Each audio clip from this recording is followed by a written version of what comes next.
Hey everyone, how y'all doing? So I have another Victorinox Swiss Army knife to check out today, and this is a Fisherman model.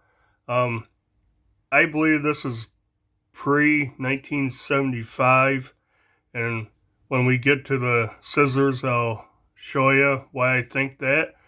But yeah, I came across this on eBay, got a good price. I think it was $15 total with everything. And this is the closest to what I remember of the Swiss Army knife I had as a kid. Um, I kind of remember the fish emblem right there being on it, but I'm not 100% sure that's exactly what it was. But the tool set is what I had. So kind of for nostalgic reasons, I bought it. And, it's almost 50 years old, if not. And the price was right, and I think it's pretty interesting, so I ended up getting it. And yeah, it's definitely used. It's been bounced around or whatever. You can see the scales are they are scuffed up and got a few dings up in here. Um, Not really scratched very deep, just a lot of scuffs and scrapes. This might be a one that I try to polish the scales up on. Or for that matter, I could probably just buy new scales, even with the fish logo somewhere. But yeah, I mean, kind of cool. It's a 4-layer knife, 91 millimeter frame. It's about the same size as the Explorer. Same number of layers. Actually, yeah, they feel the same. I'm not going to measure all of them, but and actually, yeah, it's about the same as the Huntsman. Some of the same tools, but just because millimeters, it is 19.5 millimeters thick and about 0.77 inches thick, so not bad. I can definitely handle carrying a 4-layer Victorinox knife. It does not bother me. Anything bigger, I don't have anything bigger other than the big Swiss Champ, which is, depending on how you count them, 7 or 8 layers. But yeah, you can see. And I carry this Swiss Champ a lot, either in my pocket or in a belt sheath. So I have no problem carrying a four layer knife in my pocket using a key dangler or a suspension clip like this. This is kind of goofy setup. I have a S-beaner on there just so I can remove it, so it's out of the way of using the saw and stuff. But yeah, check out the Fisherman. Pretty cool model. Now I know they've had a lot of different iterations of it over the years. For a while they had a saw and scissors, then they had a saw and no scissors, and scissors and no saw. Then one point they had the pliers, and I think the plier version of it became the angler. But yeah, a lot of different variations, and go through everything here. Check out the tools and the condition of this. So you get the key ring, the little split ring. They count that as a tool. Have a toothpick. Doesn't looks like somebody actually used it. So I'll never use that. I'll probably replace it sometime. Got the tweezers. They seem pretty good condition, nice and springy. they don't really click in there too good. But so be it. I don't know, did I even show the fish on here? Try to get it to focus good.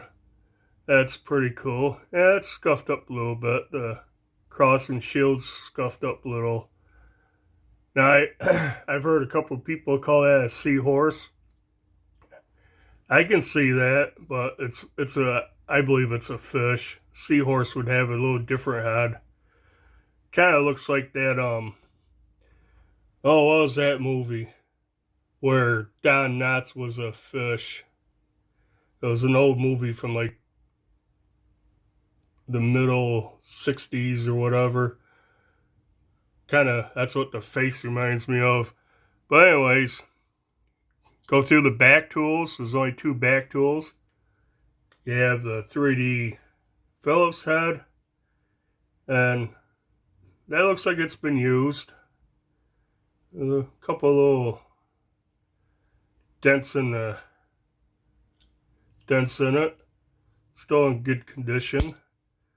This has a reamer. It does not have a sawing eye, and that feels pretty sharp, so that's in good condition. I don't think that's been used hardly at all.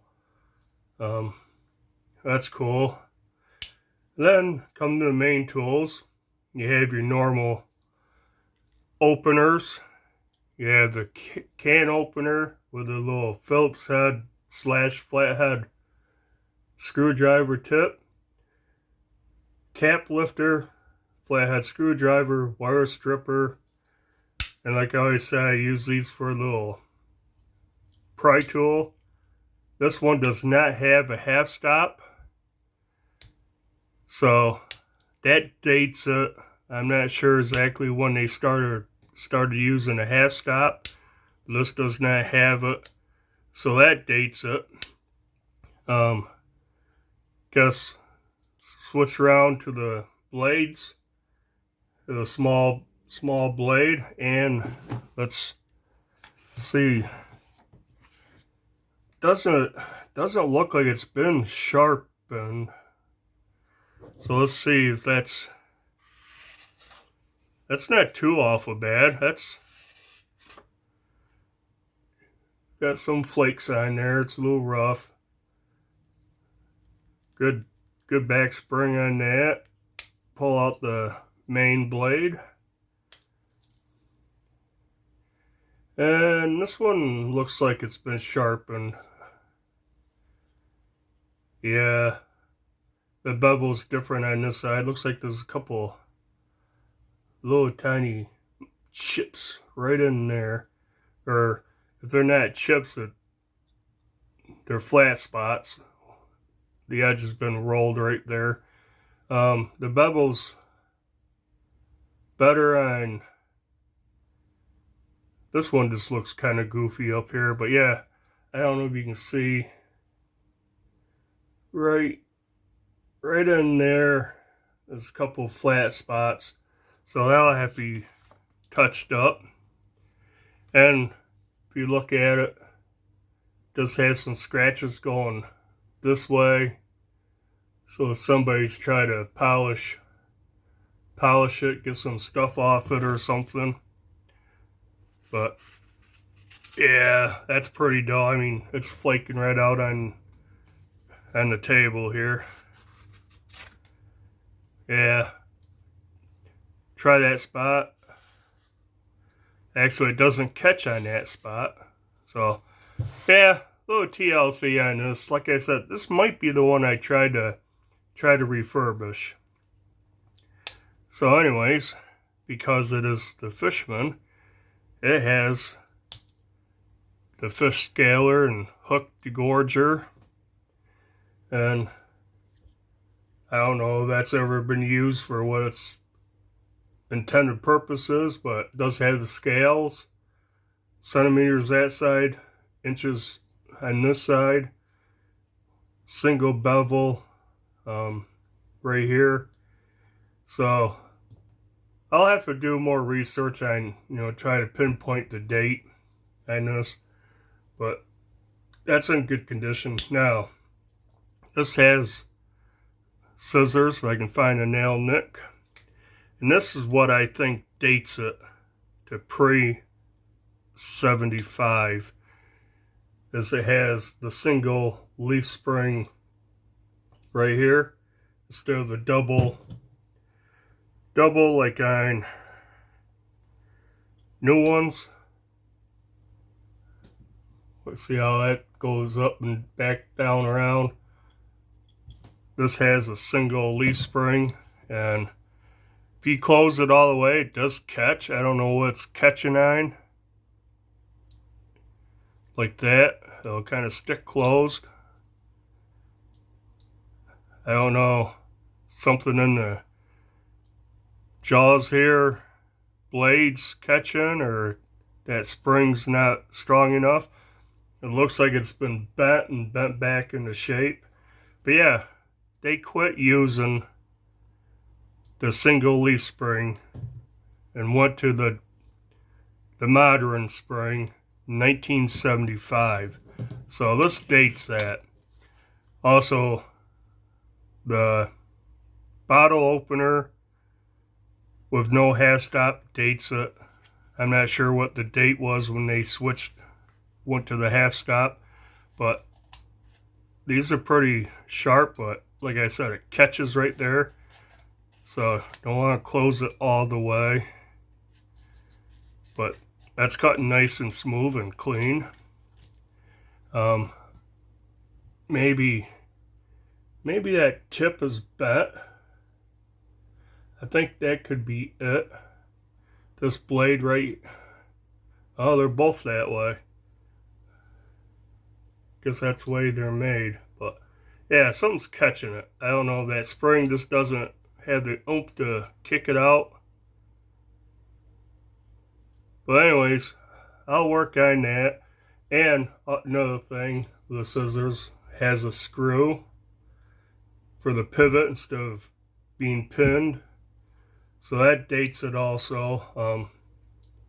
I wish I could figure that out real easy. I think that spring is just weak.